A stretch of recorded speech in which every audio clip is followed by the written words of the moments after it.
Allow me to introduce you to ADAMA.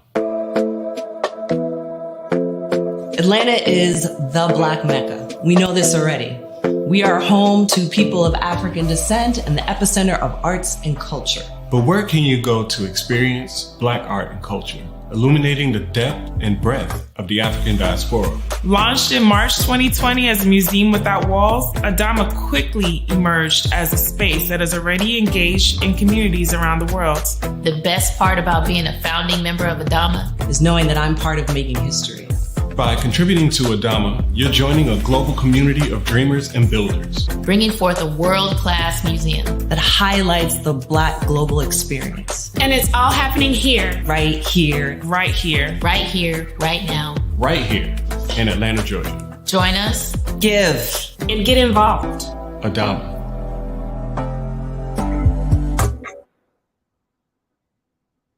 Greetings and welcome to the Salon. I'm the curator and moderator of the I'm here with multidisciplinary artist Okoro, currently living in Texas. Before we go in, I want to share a bit about Dawn. Her desire to make art sparked from her love of fashion illustration and design. We'll get into a bit of that. Her work is influenced by punk, hip hop, and the composition techniques used in fashion photography. She's collaborated with PepsiCo, her art with the company Life Water on their bottles. She's also had her work displayed on sets for productions such as with broadcasting studios such as NBC, Sony Pictures, HBO, and BET. She's been featured in Harper's Bazaar, Architectural Digest, Hyperallergic, USA Today, W Magazine, and Essence, just to name a few.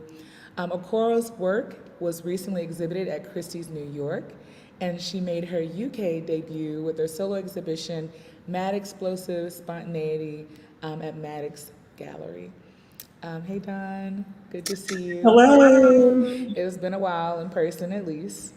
Yeah, so when I confirmed to participate in this salon, I knew that I wanted to create space to be in conversation with an artist that I've observed over the years, but may not have seen in a while.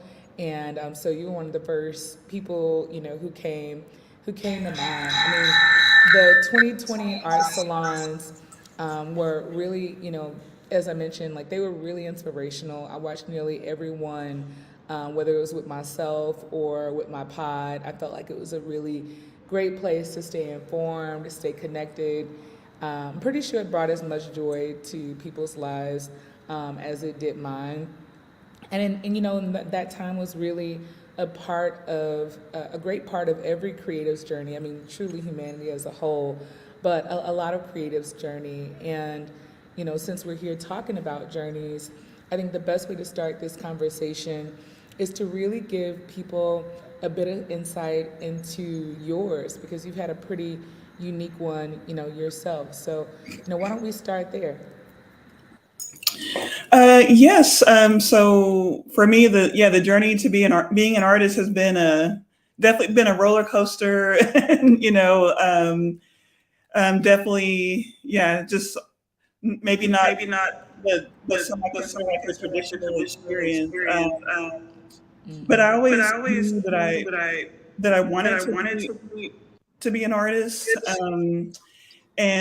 but I wasn't sure how to go about it. But growing up in my family is kind of like, well, to be successful, you need to be like a doctor or a lawyer or engineer or something like that. So I went to I got my undergrad at the University of Texas here in Austin. But then after that point, I was like, well, I think I should go to law school, even though I knew I wanted to be an artist, but I decided I'm just going to go to law school. So I ended up going to law school at Texas Southern University in Houston. And that was a very interesting experience. I guess you could say,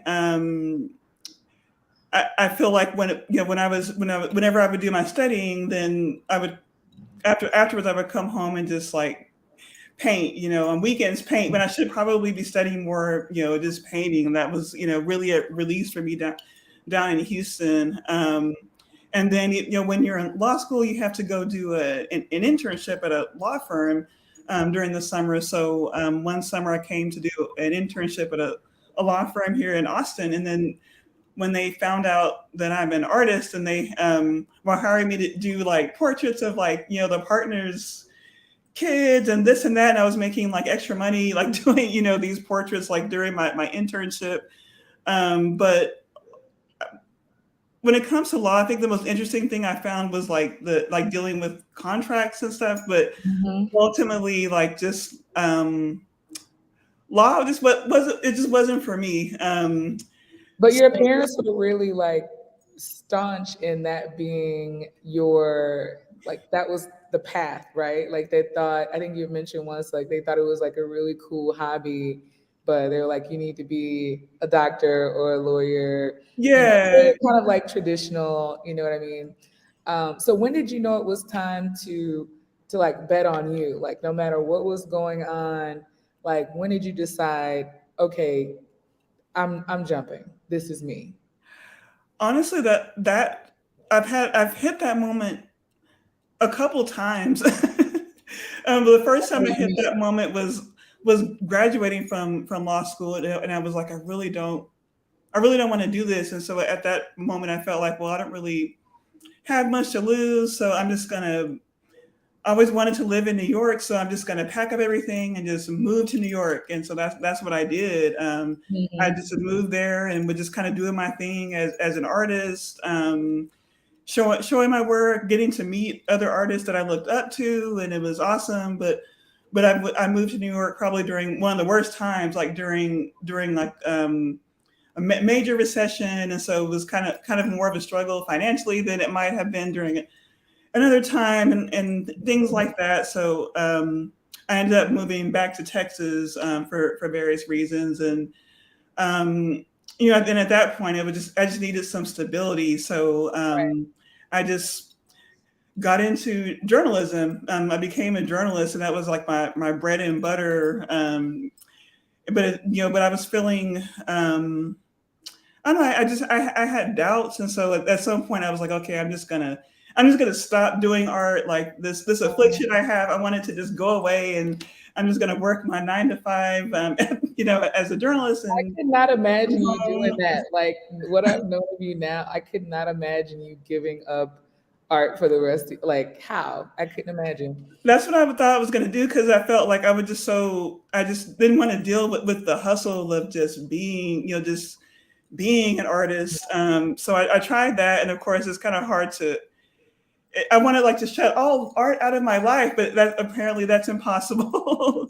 And so, I worked as a journalist, and some years went by, and I definitely felt a void there. And so, one day I was just like, you know what, like I'm an artist, like I have to do this. So I'm just gonna do this, and that was really the turning point for me. I'm just gonna do this, and I'm not gonna give up this time, and I'm just going to keep pushing forward, even if that means starting small. Right. I mean, one of the things that you mentioned about is like you took a chance on yourself, right?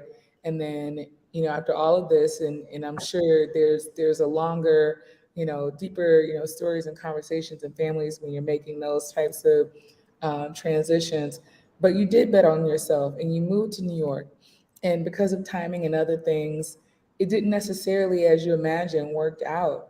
But it seemed like you, as opposed to saying, okay, this didn't work out this way. I tried it. I went out there, as opposed to you saying, okay, now it's been proven it didn't work. It seemed like you recalibrated and then just went for it again.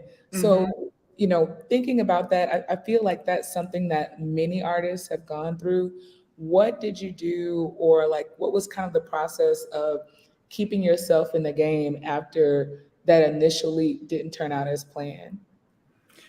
Yeah, it really started with just at the very base of it. It started with me, at home, just like picking Mhm. up some pieces that I had kind of stopped in the middle of and hadn't finished, and just finishing up some pieces, exploring, with some drawing, just really starting small, and then slowly, stepping my foot out into my community here in Austin a little bit, and then there were some other people that knew I was an artist and had done some things years back, and they had maybe a show or that they wanted me to take part in, and Mhm. I thought, okay, I had these few new pieces I did out, let me go take part in this show, here in Austin. And so that's what I did. Just started taking part in just small shows here in town, and that kind of led to, even meeting more people that were living right here in town that I didn't even know, that could be impactful to me, and that we could, share and bond, and through arts. And then just kind of, just taking on more and more, doing more as I could. I would go to work, and then come Mhm. and do my art stuff as much as I could at night and on weekends, and that's just kind of how it had been for, for several years. Wonderful. And like several of those people in the community, as I came to know when I came to the show, which we're going to segue into, they became your subjects as Hmm. well, or co-creators, however you want to put it. So, what was that like to create with community? And then I want to get into, the Afropunk body of work and exhibition, and how that evolution, or that evolution of that body of work came about. Yeah. So I was just kind of I was getting to know the community that had been surrounding me this whole time. Just putting myself out there more, and that led to, meeting more artists here in Austin, Mhm. and different kinds of art, not just visual, but musicians, writers, um, and even Austin itself, was going through some major changes as far as, new people moving in from all over, and that's had some. It's had some negative effect, but some very positive effect too. So I've met some wonderful people who were even new to Austin around that time, and so I felt, energized, I guess, by what was going on around me. Energized, by the people I was meeting. Hopefully that was kind of mutual back and forth, positive artistic, I guess, energy, you could say. And then there was an opportunity, for me to have a solo show at the Carving Museum. Here in Austin, the Carving Museum is like our Black museum. It's over in East Austin, and it's a pretty good. It was a pretty good sized space, and so I was thinking, okay, what am I going to do with this space? And so, I decided to try to capture, some of this energy that I was feeling, surrounding me with amongst the people, and what was Mhm. what was being created, and the changes. And I wanted to try to, like, kind of bottle that up, sort of, in a way, and put that in this, exhibition. So, I started, photographing of some of the other creative people that I knew, and it just kind of went from there. No, for sure. So I saw a video. I feel like it was, 'cause what you're really great about, and I think now that I know more about like your journalism background, it makes sense how well you document at times your own work, especially through your YouTube, etc. I saw a couple of videos of people from, or someone from the community that came in to pose for you, and it was really interesting, like seeing them. Like it was a very intimate space. So can you talk a bit about like that process, what it was like to have like an intimate space, and using like that movement and that interaction to develop that body? Yeah. So I for my punk noir series, I really wanted to document, I guess you could say like the moment, document these people in that moment. And I think one of the videos you might have seen was when I worked with Roshi, who was a fellow artist, and she was living in Austin at the time. She's done lots of murals around town. She's moved over to the East Coast now, but when I met her through journalism, because when I was working at the TV station, I was trying to find a way to enjoy this job and maybe grow more. And so I had an opportunity to do a segment called Local Wonders, where I was able to go and interview artists and just show their creative process and let them talk about it. And Roshi was one of the people that I had reached out to interview. So I met her that way, and then later I decided I would love for her to be a portrait. And so when I did these portraits, I allowed the subjects to they could come to my studio, or I could go to them. So with Right. Roshi, I went to her apartment, and I just showed up with my lights and my camera, and I told her she could wear whatever you want, whatever you would want to be painted in, or however you would want your portrait to look. And so she got on this flowing like maxi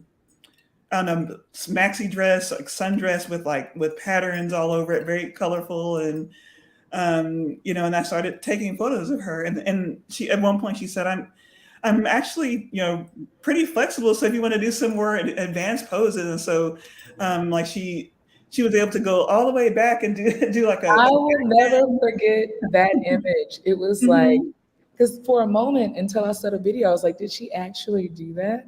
Because it was like, it was beautiful. Like you said, a flowing dress. It was, a lot of drapery. And it's interesting that, although you gave her that much like leeway as a creative or co-creator, that it really, when you saw the body of work, it just really aligned. And it was something about, not just in that particular image, and I encourage anyone who's viewing to look at the Punk Noir series, the use of gold leaf to exaggerate or accentuate like movement. It really accentuated like the curvature of her body, and it really created a memorable form. So I think it was like, seeing the video, seeing the process and how intimate and jovial it was, but then seeing the final image, it was really interesting to see that process. Yeah, she was able to go all the way down to do a back bend, and I just started firing off shots with my camera, and then I just caught her kind of halfway in between getting up and going down to the ground, and so yeah, and I just envisioned her surrounded by purple, so I made her background lavender, and the actual piece, there's metal screwed in, like metal spikes, and so there's a lot of texture. And I did the same with the other subjects for the other pieces. I've used the first metal leaf I used was gold leaf. For Punk Noir, I used copper, and so it kind of looked just like the gold, but it had like a little bit of a pink tinge to it. Okay, so it was actually copper leaf, not gold leaf. I thought it was like a gold leaf with like a bit of a wash, but really, no. Okay, that makes sense. Yeah, copper leaf. It's a bit warmer, It was a little bit warmer, and like I was able to obscure parts of the body and just parts of the piece with that. Cool. So, speaking of like experimentation, and things like that, I remember, as you put in an interview once, you spoke about your grandmother, and like the Essence Jet subscriptions, and how, again, going back to like movement and positioning, even Avedon, really looking at that work that eventually like started to inspire you. Share a little bit about that. Yeah, so I'm Texas born and raised, and I grew up in a town called Lubbock, Texas, and it's a a smaller city. I guess they probably have like maybe about 200,000 people now, but it's like Texas is really such a big state, and Lubbock is like kind of way up in the Mhm. panhandle, kind of isolated. And so growing up, I felt, I don't know, just kind of separated from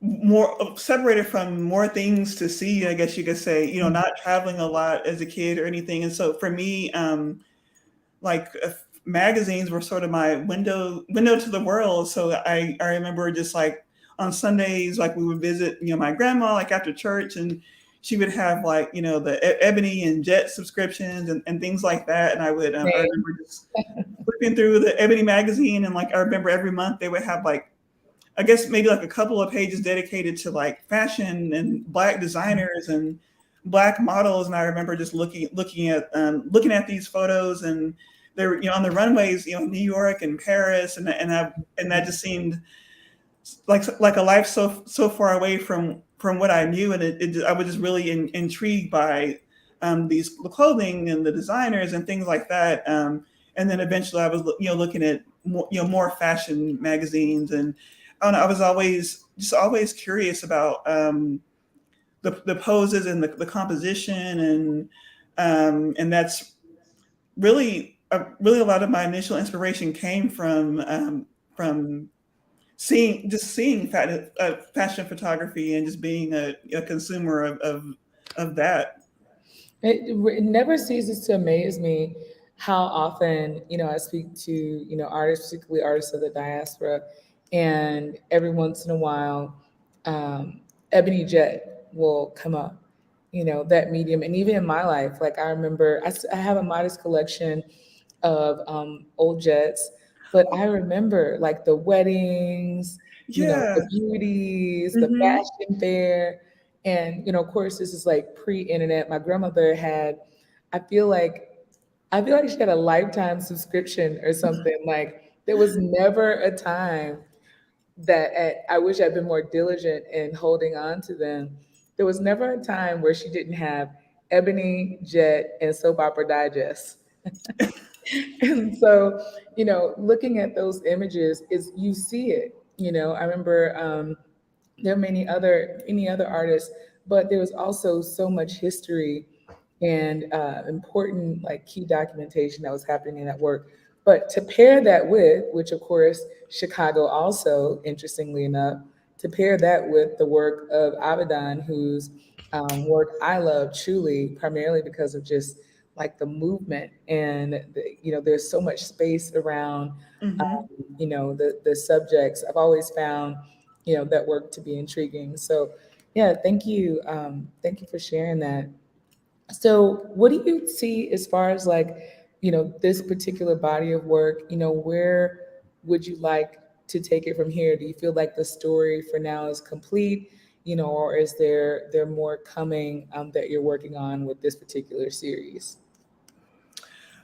So with that series, we talked about the show in Austin at the Carver Museum, Mm-hmm. and also with the show in Austin, with it being the show being called Punk Noir and there being some punk influence, I wanted the actual opening to I wanted people to really feel that influence at the opening, and so I had a black fronted punk band perform like all just in the middle of middle of the lobby of the Carving Museum, and so that was a really awesome experience. Hundreds of people just kind of just jumping around to this music, and so it was such a good experience, and there was such good feedback that I wanted to recreate that experience in other places. So leading up to 2020, I try my best to recreate that experience, and so I Mm-hmm. toured Punk Noir. So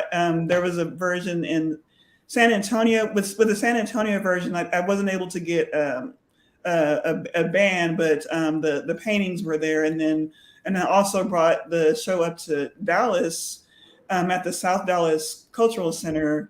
And then I was able to have a band performance for that as well. And I also created some new pieces for the Dallas show as well, that features some Dallas artists. And then there was a smaller version of Punk Noir that went up to the Seattle area. And so I was wanting to continue that on. And then the pandemic happened, Right. so in March of 2020, so that was in the middle of the Dallas show. So that had to be, shut down early, unfortunately. And some time went by. And so I had been, contemplating what do I want to do next? Do I want to continue on with this series? I definitely am going to be continuing with the portraits and doing more. And it may be under a different name, but I definitely see my current work and future work still kind of spinning off of that. I guess you could say most recently I did a series called Mad Explosive Spontaneity, and the name comes from a Bahamadia song that she has. But I love listening to her music while I'm painting. But I did a new series of pieces, and it was my first time really working face to face with models since the pandemic had started. So I worked on that last year. And so this new set of pieces, this new set of work was shown in the UK at Maddox Gallery. So it was kind of cool to be able to take that experience over there and a whole different country, and just to see what the feedback would be there. But I definitely see myself continuing on painting people that I feel inspired by, other creatives. I want to expand more into more countries, more cities, and more places. Absolutely. And you mentioned, of course, the show that you did overseas. How was that response by comparison? Like, what did you learn as an artist seeing your work or experiencing people in a different space with your work that have had a different experience, culturally, being outside of the States? One thing for sure. I mean, when going over to London, that was my first time being there, and for me, naturally, I guess when I go to a place, I'm always looking out where are the Black people, and London has a big community of Black people of African descent. Yeah. I guess one of the first things that stood out is just how much commonality we share, how much we're alike, in so many ways with our experiences. And maybe that comes from, just things traveling faster, with technology. But it was interesting to hear how people felt.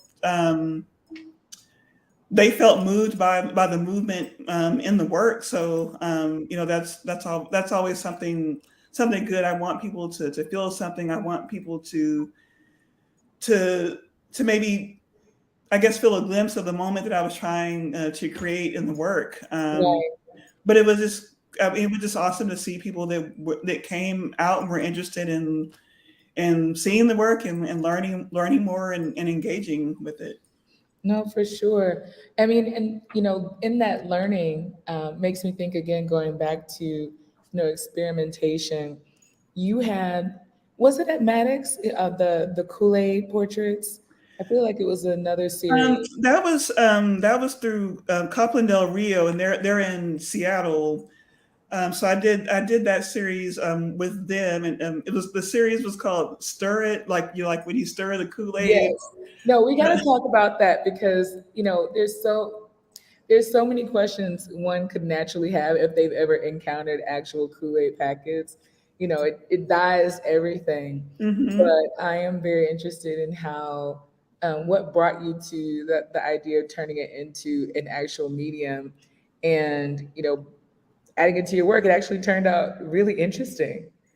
Yeah, I knew that for that series, I wanted it to be something that felt very, very intimate. These would be smaller drawings. I knew they were going to be self portraits. And going back to the pandemic starting, like I was definitely one of those people that I don't know, for some reason just started baking more, I guess, Oh during my the start of the gosh. I pandemic. mean, I opened a greenhouse in the backyard. I bought a fake gym. Like there was, I mean, Okay. we did a little bit of everything. So you're not So, the only one. so yeah, like so I was thinking, okay, so how can I incorporate food into this new series of work that I'm going to create? And so I thought, oh, like Kool-Aid, like it would be great to paint with Kool-Aid. It's the idea of working with Kool-Aid is, of course, it's not new.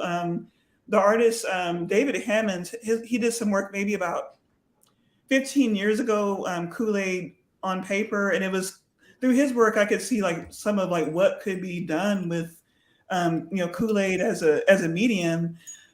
So what I did was I filmed some video of myself just moving. Um, I had like an array of like clothing and fabric just kind of laying around, and I would just kind of drape it on and just change things up, but just kind of go. I just kind of went with the flow of how I was feeling, at that time. And so then later on, I went, looked back at the video, and from there I was able to get the sketches for the drawings I was going to do. So I did the drawings with pencil, and then I surrounded the drawings with different colors of Kool-Aid. And so that was a really interesting experience because I was expecting the Kool-Aid to behave more like watercolor, but it's That's what really, I would think. you would So think, but it's quite different.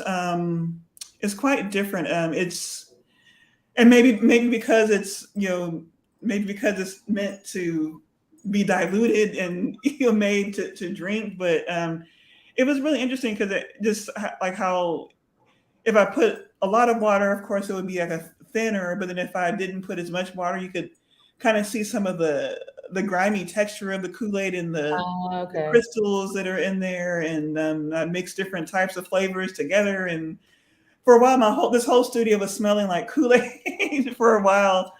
But then I sprayed the pieces down to help preserve them. And but that was really fun just to experiment with something that I hadn't tried before. No, that was so interesting. And I would have thought, and I think I've even said it's like I thought that it would behave more like watercolor, but Mhm.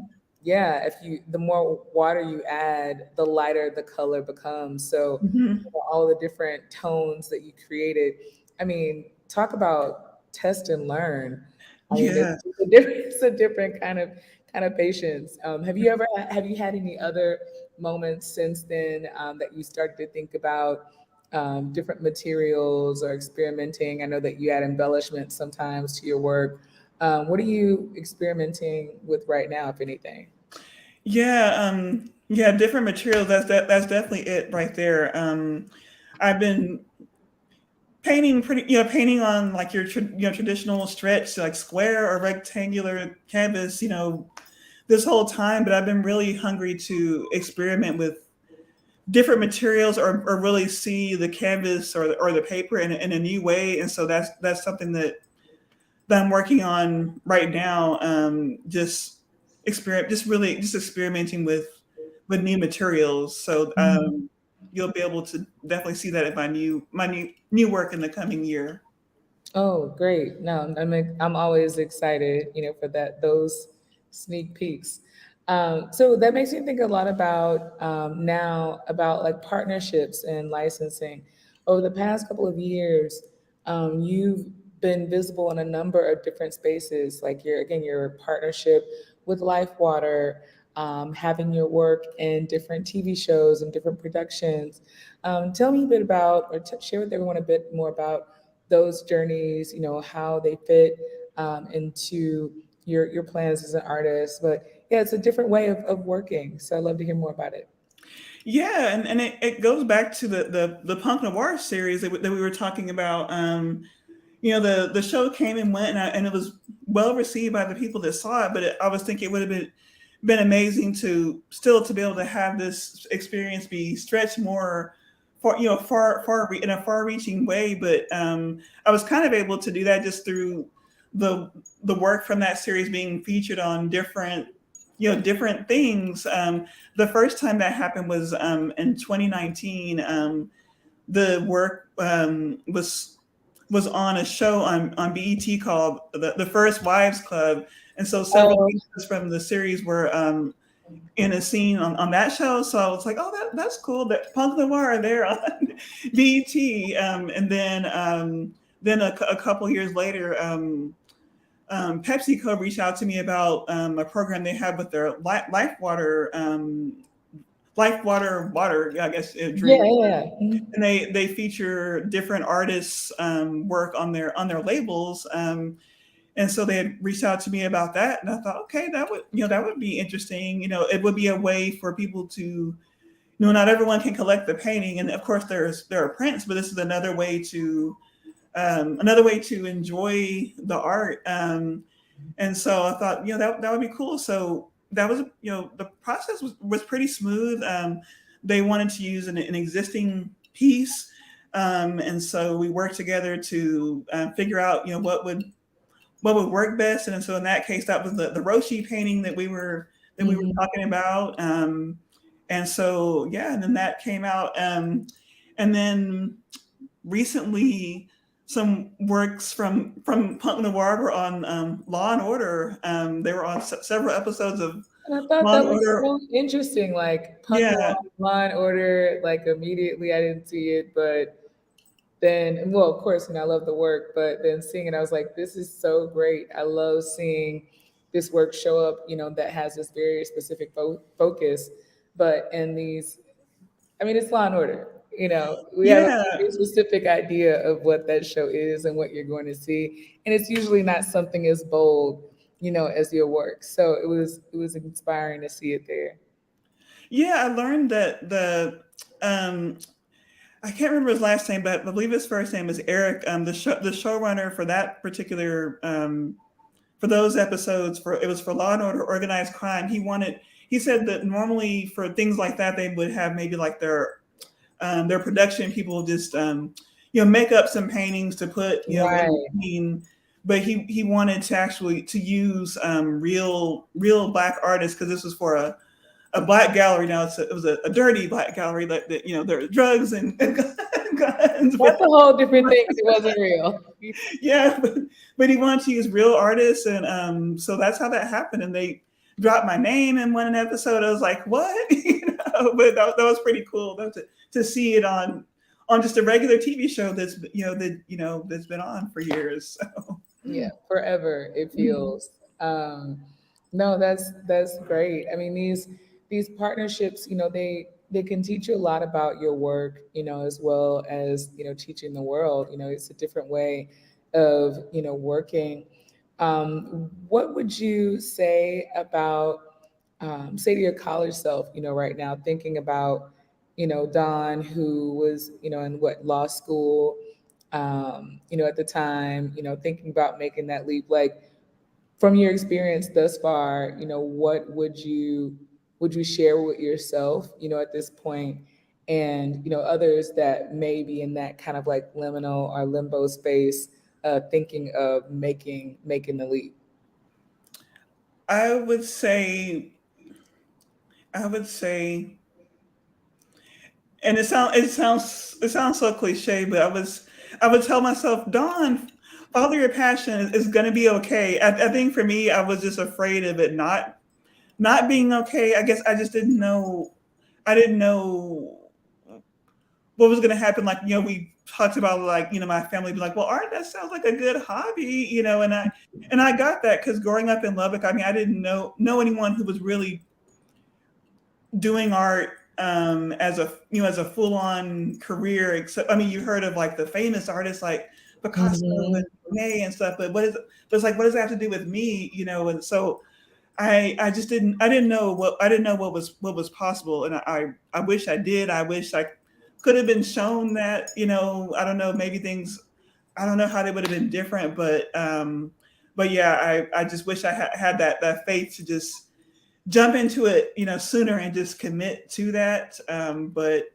but I've had a lot of adventures that maybe they impact, the work that I I do. like to think so, and to double down on the cliches of the day is like hindsight is 2020.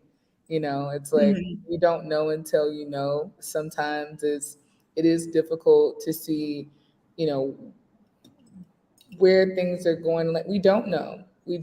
There's no sure thing, except for, in this case, what it sounds like the only sure thing is whether or not you would have been happy, or fulfilled rather, in your life, by choosing to continue to pursue, art, or to deny what had clearly was clearly or is clearly a key part of yourself, and your identity. So it's, you know there's a lot of things I suppose we wish we learned earlier, in art and in Mhm. life, but it's all the timing is also part of what makes us who we are, right? That's true. For sure, for sure. So is there anything else, you want to share, like just, what's coming up, anything that you're excited about, before we get into, a few questions? I want to give you the opportunity to just share a bit if there's anything you have in mind. Right now, my focus is on, going back to that experimentation. My focus is on making new work, making a new body of work. So I'm just working on that, and then yeah, you can expect to see my art on some more shows coming up in the Good. next year, and Congratulations. another a national collaboration, and yeah, just gonna just keep rolling on, and hopefully keep enjoying what I do. No, thank you. And, of course, again, thank you for creating space, on this Sunday through Adama, to share a bit about your work, your Thanks for having me. process, and now we'll turn it over, if there are any questions. Okay. All right, so we'll allow those to come in, but I actually have a question for myself. We'll start with, the experimentation of like material and the embellishments and color. I heard you saying Afropunk, excuse me, punk noir. That, in the video that I saw of the woman that you, used like as a subject, you felt like this violet, like this light, this aura, something about her, and that's why you chose the background. I didn't know that. Was that the case with the entire series? Like, is that usually how you work? As far as like the backgrounds, like the color, Mm-hmm. yeah. For me, it's when it comes to that, it's I've, I've always just gone with my gut and what feels right. Like even for a punk noir, like I when it comes to colors, like I just focus on one painting at a time. Like this needs to be this. This needs to be this, and then but in the back of my head, I'm thinking, okay, how will this look when it comes together as one cohesive Mm-hmm. series? But somehow when I do that, just picking the shades and colors for each piece, one at a time without too much regard for that. And when I put it all together, it just kind of works out the way that it should work out. Mm-hmm. And so yeah, that is usually what I do. No, cool. So then I would say the last question, besides just giving, people the proper information, again, of course, is shared online. But I want to know about the sculptural elements. We didn't talk about that. So, in punk noir, and then also, I've seen you make, other things like the headdresses, adornments. Tell me a bit about that work. Like, will we be seeing more of that? Where is that flow, with those types of works in your practice? Yeah. So yeah, for punk noir, that was like my first foray into fashion as art, really. So for the show, I had two jackets. One of them was denim. One of them was leather, and I always wanted to decorate like a leather jacket. And so on the leather jacket, well, both jackets really, I took elements from the paintings and incorporated those patterns and pieces onto the clothing. And then the clothing was displayed with the paintings, and it was my clothing. So they were on mannequins. So the mannequins were kind of like a stand-in for myself. And also during the when was this? Maybe I guess it was late 2020. I was able to here in Austin have my first show of headpieces. It was like six headpieces, and I had the chance to show some work in a window, like a window display show. Was it the one with the feathers? Was that one of them? For this one, there weren't any feathers. It was all copper chains and different gemstones hanging, and so that it seemed like seemed like people were interested in that, and it was fun for me to try something like that. So I'm going to continue working on that as well. Just whenever I think of making fashion, like first it would be really for me, and then I'll kind of go from there. Like if it's a headpiece, then I'll make it for myself, and then make some more. But that's definitely something that I will continue to work at, and it's will always be a part of who I am and how I express myself. I love the adornments so much, and it gives me it's still futuristic, but it gives me so much nostalgia. It makes me think of Isaac Hayes, the Barclays, like the Donna Summers. It gives me all of that, at the same time, but they always seem like so futuristic, like the mirrored headpiece, all of that. So, excited to see more of those. And we actually do have a question from the audience. It reads, Don, you spoke about finding your way to being a full-time artist as not being conventional. How do you think that has influenced your practice, and what would you advise other aspiring artists who may not have a degree or formal background? Good question. I would say that my unconventional way of going about things, in some ways it's influenced my practice. And like for example, working as a journalist, for years I was a TV news producer, and so through that job, I had the opportunity to learn to shoot video, to tell stories, to break down information, to break down information in order to present it in a more simplified way, to the readers or whoever's watching. So I guess over time, I have used that in my art, just in how I share my art online when I convey, hey, I had this going on. So, I guess sometimes I'll, put on my producer hat and how I'll, make a video about it and how I'll present that. And even, this is something I want to go back to as well, but video as art, even making video art. And then as far as how I would advise other aspiring artists that don't have a degree or formal background, that's something that was something that really bothered me early on when after the whole law school thing, when I was like, okay, I'm going to do art. And then initially, once I started getting into it, I would run into people. Well, okay, so that's they was like, see my work. That's cool. So when are you gonna get your MFA? Or that's cute. Well, you can do some t-shirt, but when you get your MFA, then you can do this. So for a while, I was like, well, damn. Like, am I? Can I just can I just do this, or do I have to? Because I'm already, at that time, I was already maxed out on degrees, because I already had got the law school and the bachelor's. I still got to pay those off, But exactly. But I was open to going back to school to further my learning on art, but I wasn't able to at that time. So in the meantime, all I can do is just move forward, and that's what I did.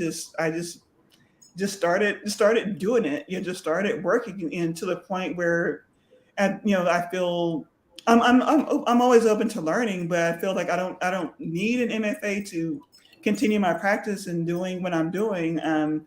You know, you just really, it really is just as simple as just doing it. Just, you know, just start being, you know, just start working. So that's what I've been doing. And I was able to leave my journalism job last year, and so that was a Congratulations. thank you. That was something that I felt was going to be, you know, really really scary. But I finally got to the point where I was had so much stuff to do with going on with my art that you know, doing my journalism job would kind of like take away time from I see. that. And that's when I knew it was time to totally switch gears. Well, you know, there's a saying like sometimes people talk about like building their parachute, you know, on the way down, and I like to think about like, you know, building your wings, you know, on the way up. You know, it's like you sometimes it's really just about showing up because the art world, a lot of times we just don't know what's going to happen until it does, you know, just like Exactly. anything else, but just in a more accelerated manner.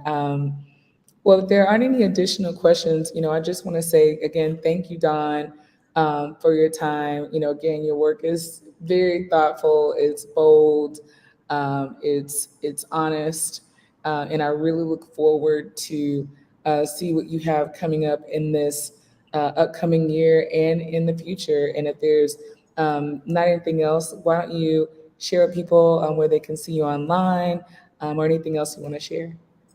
Yeah, now be sure to check out my YouTube channel.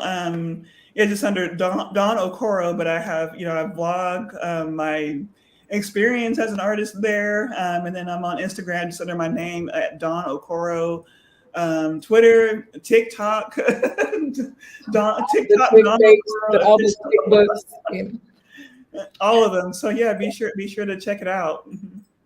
Yeah, no, thank you so much. Well, thank you all for joining us for another ADAMA Art Salon. Again, Janice Bond of Artist Bond Gallery here in Houston, Texas. Thank you for spending part of your Sunday with us and hope to see you again very soon.